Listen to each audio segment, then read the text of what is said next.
guy that made a computer to figure it out? Okay. Let me pull this up.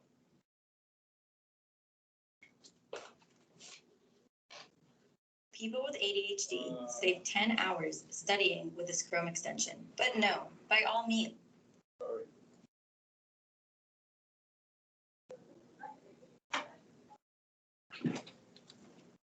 The German Secret Service units issued a code book which contained the settings for each day, which changed at midnight. All Enigma operators within a local network had to set their machines to the code setting for the day, so that each of them could encode and decode letters and messages. Firstly, the operators chose 3 rotors from a box of 5. These rotors were all wired differently. Before placing them in the machine, the operators reset an inner wheel on the rotor to a marked position on the outer ring. They were then placed in the machine in the order indicated in the code book. Next, the rotors are set to the letters of the day. The next part of the procedure is the stecker board, which is indicated in the front of the machine. These steckers, which are plugs, are changed according to the code book again, and each plug will change one letter. For example, the letter A to the letter K.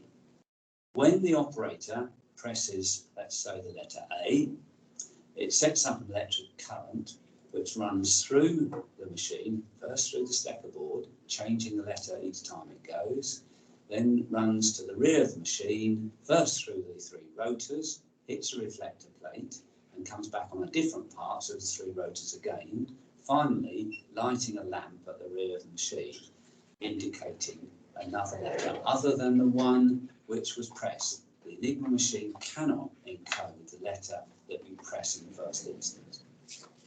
The remarkable thing about Enigma is that when you press a letter on the keyboard and the subsequent enciphered letter lights up to the rear of the machine, the chances of that letter lighting up are nearly 158 million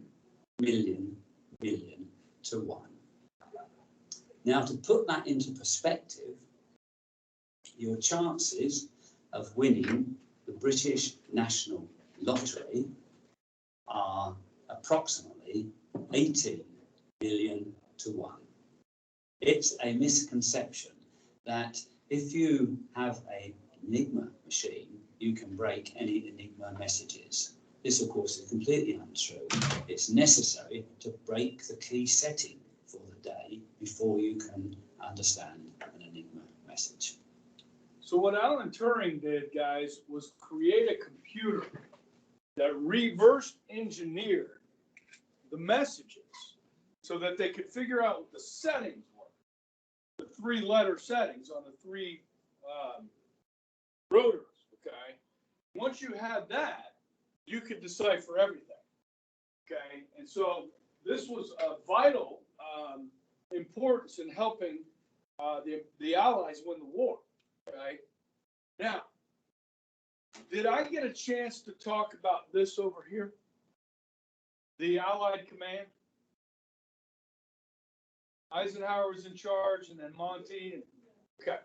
All right. So where we're at here, Montgomery breaks out here against El Alamein against Rommel. Okay. And so the next slide shows us kind of how that goes down. Wait for the announcement. Can you send Abby Baring to the nurse's office, please? Okay. Thank you. Please come back. Okay. Okay. All right. So if you watch this, guys, check this out. So the blue is the British 8th Army, and the red is the Germans. Did I do this yesterday? I did? Okay. So we follow back here. The Americans land here. And who were the first people we fought? The French, and then Italians, and then we're going to eventually fight the Germans here. Okay, but we're not going to get into that today. Okay, there's Monty, there's Rommel. Okay, we're going to finish this later. And here's why. There's other stuff going on in the year 1942 besides North Africa? Okay, so we got to talk about what's happening in the Pacific. Good? And before I get to that, I know you guys are wondering, like, Mr. Ebright, what's going on with Latin America at this time period? Right? Well, Andrew, that's what you were thinking, right?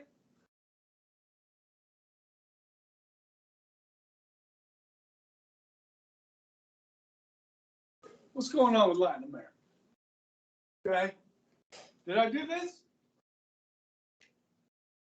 Now, did you know that Mexico will send an air squadron to the Pacific during World War II? Did you know that? Yeah. Okay. Brazil will also send troops to Europe.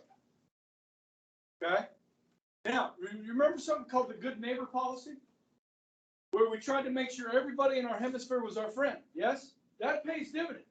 So Caribbean navies will patrol the Caribbean and the Gulf of Mexico looking for German U-boats, okay, helping us. And then they will provide vital supplies like rubber, okay, for the war effort. Central America, yes? Now, there's another thing that we got from Central America that was very important during the war, and that was something called quinine. You guys heard of this, quinine? Today, you may hear referred to as, this is a COVID thing, okay, hydroxychloroquine. You heard of that? Hydroxychloroquine was the thing that Trump talked about. Like, if you take hydroxychloroquine, it'll help you from dying from COVID. And then everybody said, don't use hydroxychloroquine, okay? Now, it's been around for more than 100 years. And we gave it to our troops that went to the Pacific. Because quinine, guys, comes in a tablet form, and it helps prevent you from getting malaria. Okay? So quinine is hydroxychloroquine, right? Basically. All right? And you can buy it, listen, over the counter. You can go to the pharmacy and buy it like you can buy aspirin. Okay? In Central America, South America, and in Africa, you can buy hydroxychloroquine over the counter. You don't need a prescription. In this country, use it. Got all these bad side effects, which is a load of crap. Okay? And some people have shown it to work in helping people that get COVID. Yes? Okay? Now, got a little secret for you. Yes, I'm filming this, and this is going on YouTube, but I don't care. You guys know what tonic water is? It comes, you buy these Schwamms or something makes it, you can get a Doolittle, okay? Tonic water. You know what it's got in it? Quinine. Okay? Now, have you heard about zinc? Right? Zinc and hydroxychloroquine, and then there's an antibiotic that you can take too, okay? You know what zinc does? Zinc opens up your cells so that you can get medicine. And actually, no. Zinc is what shortens the length of a cold, right? People have been taking zinc for colds for, I don't know, a couple decades now, okay? I think it's the quinine that opens up your cells so that the zinc can get in, okay? So my wife and I we have it in the fridge downstairs, in the beer fridge. Okay, we've got this tonic water, okay, which has quinine or hydroxychloroquine. Okay, so get around the man, get COVID. We can do it. Okay. You with me? You know, stick it to the man. Yeah. You guys following the elections results from last night? Any into that? Some crazy stuff happened yesterday, man. Republicans kicked some butt. Virginia and New Jersey. I mean, we don't know what's going to happen in New Jersey yet, but it was a pretty interesting election last night. It's an off-year election, so there were only two major races: governor of Virginia and New Jersey. So, I mean, there were other races, but those were kind of the top ones. Okay, so guys, this is Latin America does play a role here. as I mentioned, okay? Now, guys, in the Pacific, the Japanese have been kicking butt since 1931 when they attacked Manchuria, right? Remember that? Okay, now they've expanded all this way. And in the Philippines, they're kicking our butt. Yes? The Americans are going to get pushed down to Corregidor down here. There's a question on there. Your homework. Did you see the homework I posted? Huh? 25 points. Who needs 25 points in here?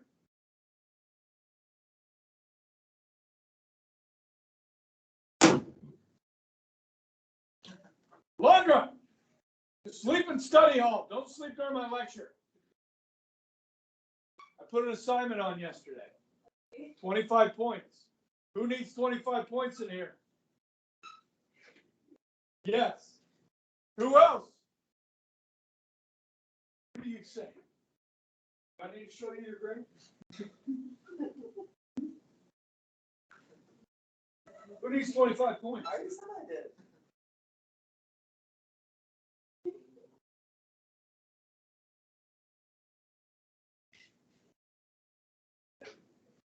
Yeah, here. And guess what? If you like do the assignment and then you read like what you write on the paper, you'll actually learn something. Now don't give me one sentence answers. They're worth 5 points each. Don't give me one sentence answer. Okay? You can Google this crap. You understand? Don't copy and paste it. Don't copy and paste it. Put it in your own words. Okay? All right. Now, so Japan is winning. Okay? Now, we are going to play what's called an active defense. There's certain places we can't let the Japanese win. One of those is this island out here called Midway. Midway Island, if the Japanese were to control this, they could attack the Hawaiian Islands anytime they wanted. Okay? So we are going to see a battle here in June of 42. Remember, we landed in North Africa in November of 42, so this is happening before that. Okay? Then down here, guys, what is Australia? Australia is our Britain in the Pacific, our England in the Pacific. All right? These are our friends. They're our allies, and they have supplies. They have food there and so forth. We've got to keep the shipping lanes open. Now, what the Japanese are going to do, guys, on a lot of these islands is they're going to build airstrips. Okay? Where they build an airstrip, the Japanese can put their land-based bombers on those islands, and anytime our Navy is cruising around through there, they can destroy our Navy. So, guys, in certain places, like down there in the Solomon Islands, guys, we are going to have to go fight. Okay? We've got to keep our shipping lanes open. So we are going to have to play an active defense. Good? Understand? Now, the next thing. Guys, we got hit hard on December 7th, right? American people pissed? Roosevelt's pissed. Roosevelt keeps telling the Navy, the Army, listen, we need to strike back at the Japanese. We need to do something to answer back, to get revenge. Now, here's the problem, guys. If we try and get our ships, our aircraft carriers, in close to Japan, what's going to happen to our aircraft carriers? The Japanese are going to destroy our aircraft carriers. And then we have no chance of winning this war. Because, guys, the aircraft carriers have small planes that have small fuel capacity. So you're going to have to get within 100 miles of Japan to attack it with aircraft carriers. That's not worth the risk. Yes. They did. They had several. We'll talk about, they had at least 8. Yeah. And I'll be talking about them in the coming days. Okay. Now, so how do we hit back at them? without risking our Navy? Well, it's actually, guys, a submarine commander that comes up with this idea. And it's a freaking crazy idea. Okay? All right? Now, what they're going to do is they're going to put land-based B-25 bombers like this. You see, these are big planes. Okay? So B-25 right here. Okay? Here's a B-25 here. Okay? So your carrier planes are like this. The Corsairs, the carrier plane. This is a much bigger aircraft. Now, you can't fit a bunch of these on an aircraft carrier. And can you actually, like, take off a big bomber on a short runway like that? How are they going to pull this off? But if they can pull this off, guys, check this out. Go back to the map. If they can get within 400 miles, okay, 400 miles of Japan, launch the B-25 bombers, land-based bombers, to an aircraft carrier, hit Japan, and then you're going to turn around. No, you can't land one of these things on an aircraft carrier. You can't stop fast enough. Okay? So this is a one-way mission. So what they're going to do is they're going to 400 miles, hit Tokyo, and then try and fly to unoccupied China, because the Japanese control everything in here. Okay? Because if you land in here, this is a one-way mission. So they recruited 16 B-25 crews and said, look, this is a top secret mission. Chances are you will not survive. But this comes directly from the President of the United States. Will you volunteer? And 85 men did. They didn't know what the mission was until they got on the aircraft carrier and were on their way to Japan. Okay? Now, they did practice short takeoff techniques with B-25. Now, guys, they're going to have to strip these things down and make them light to get off the deck. They're going to have to get the aircraft carrier Hornet going full speed into the wind in order to get enough lift under the wings to fly these things off. Now, the guy that's going to be in charge of this is this man right here, Jimmy Doolittle, Lieutenant Colonel James Doolittle, who's a great aviator in American history. 16 B-25 bombers making a raid on Tokyo. Now, when the Japanese attacked Pearl Harbor, they had 353 planes. We're going to have 16. How much damage can we really do? Not that much. Now, in his hands right here, Doolittle is holding some Japanese friendship medals that they gave President Roosevelt when they were talking about diplomacy. He's going to attach them to a couple of the bombs and give them back. Doolittle didn't have to go on this raid. In fact, they did not want Doolittle to, he's a lieutenant colonel. They did not want him to go on the raid. He will be the first plane off, which has the shortest runway. The last plane off has the longest runway. Okay? This mission is known as the Doolittle raid. Okay? And it's absolutely crazy. Now, when you talk about how much damage did it do, see, the Japanese believed in what's called a kamikaze. You've all heard of that, right? Kamikaze. Now, what that means, English translation, is divine wind. Kamikaze is a divine wind.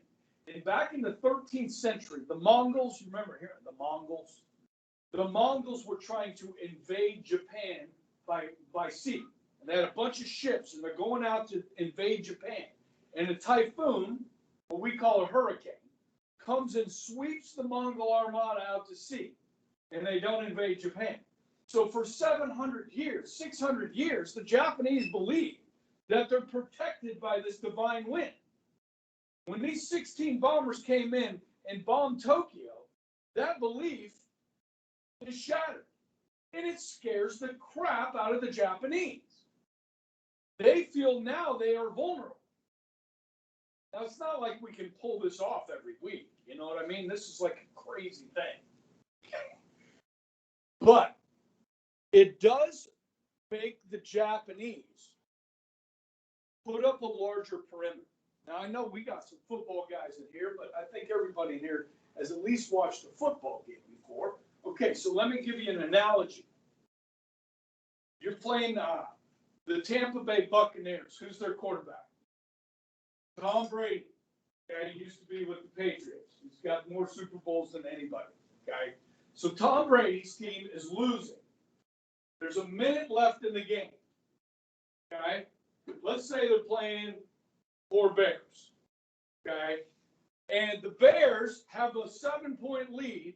Tom Brady's got the ball on his own 20-yard line. He's got to go 80 yards in 1 minute. What kind of defense do the Bears put on? What's it called? Okay, or generally referred to as a prevent defense, right? You drop your linebackers back, your corners, your safeties are all deep, yes? Yeah? To prevent what? The bomb, the Hail Mary, yes? What does Tom Brady do? Check stand. There's holes in your defense in there. And he's going to march his ass right down the field and score. Yes? So by the Japanese expanding their perimeter of defense, they open up holes that we can exploit in their defense. Does that make sense? So there's a good football analogy. All right? Let's keep talking sports. While we're talking about the Doolittle Ray. Do any of you guys know what the most popular sport in Japan is today? Baseball is. Yeah. You know who Shohei Ohtani is? Yeah. Yeah. Baseball's huge there. I played college ball with a guy in Japan. His name was Kenji Inamoto. Okay? And he played college ball in the States, and now he lives in Japan. And for a long time, he was an interpreter for American players in the Japanese leagues, because he spoke English and Japanese. So the American players would come play in Japan, and he would be the interpreter. Just like Ohtani has an interpreter here. Yes? Kenji Inamoto. He liked Marlboro cigarettes and Budweiser in college. Kenji, man. He was a mess. Okay? But he was a good ball player. But anyhow, South Korea as well. Okay? Baseball's huge. Why? Why is that? Any idea why? Have you ever heard of the 1919 Black Sox? Shoeless Joe Jackson? Yeah, they play baseball in Vietnam. Okay.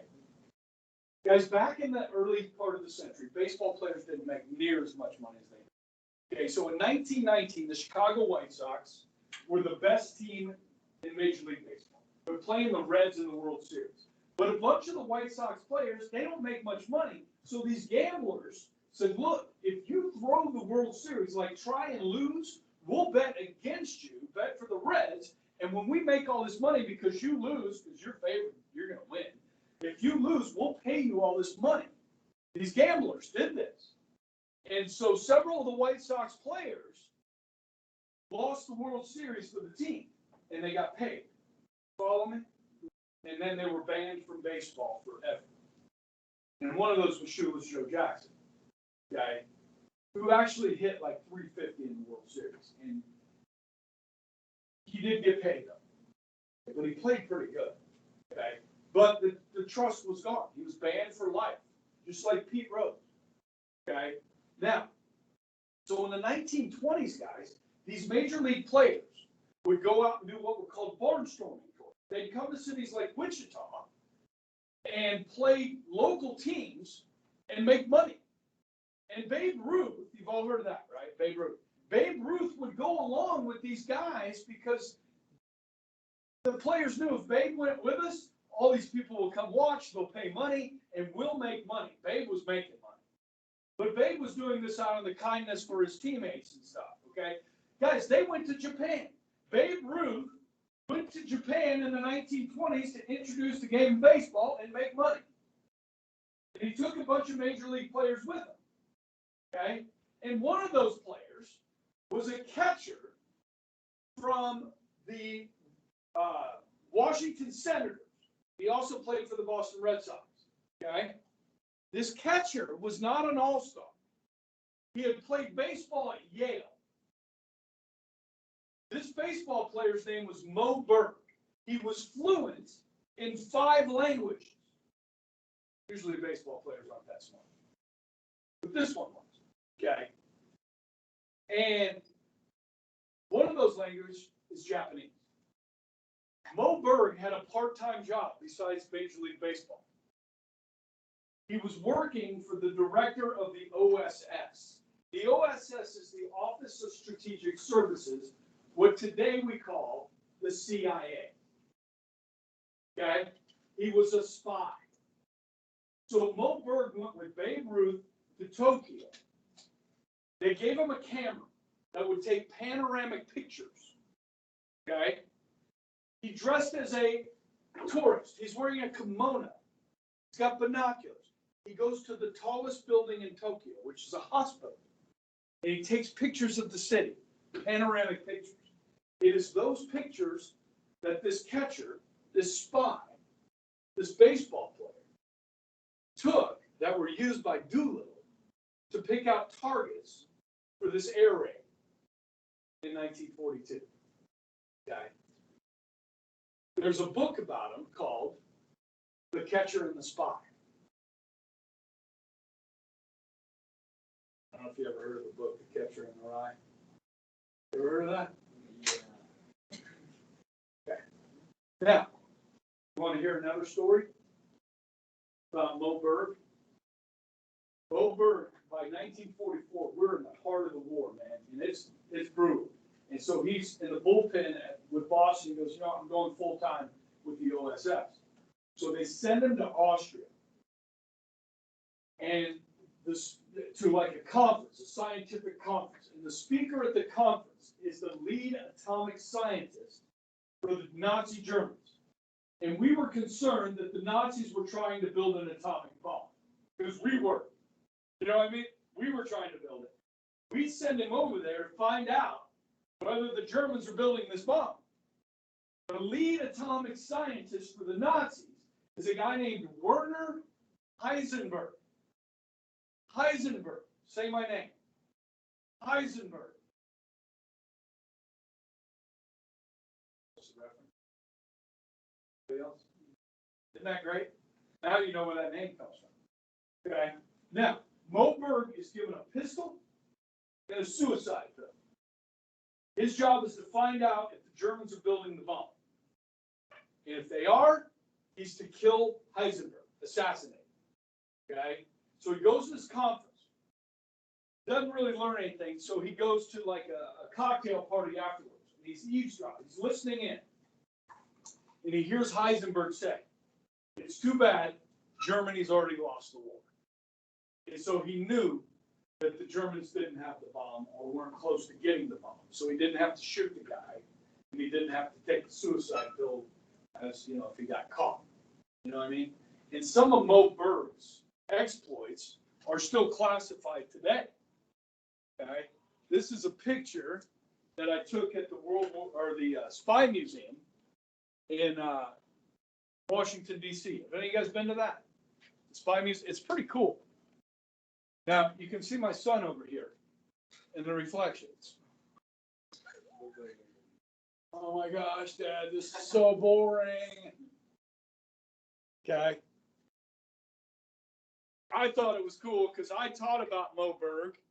I've taught about him for years since I read a newspaper article about him. And then Thomas Munn told me today there's a movie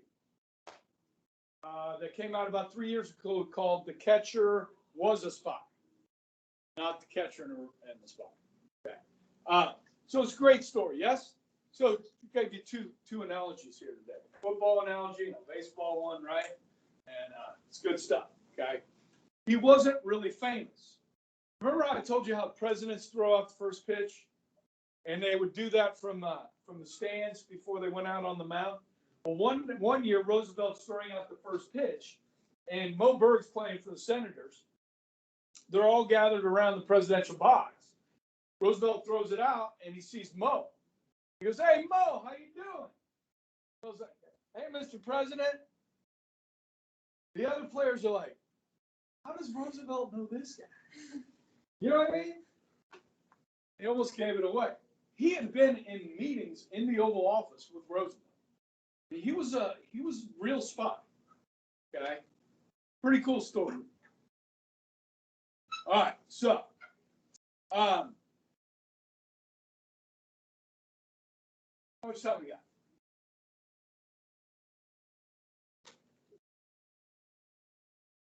15? Okay, you guys remember when we watched Pearl Harbor? At the end of the movie, the two pilots in the movie, Rafe and Danny, go on this mission on the raid in Tokyo. Now, this isn't, remember, Pearl Harbor is not like historically accurate. You know what I mean? Like, it's Hollywood, okay? I'm checking out, Lily.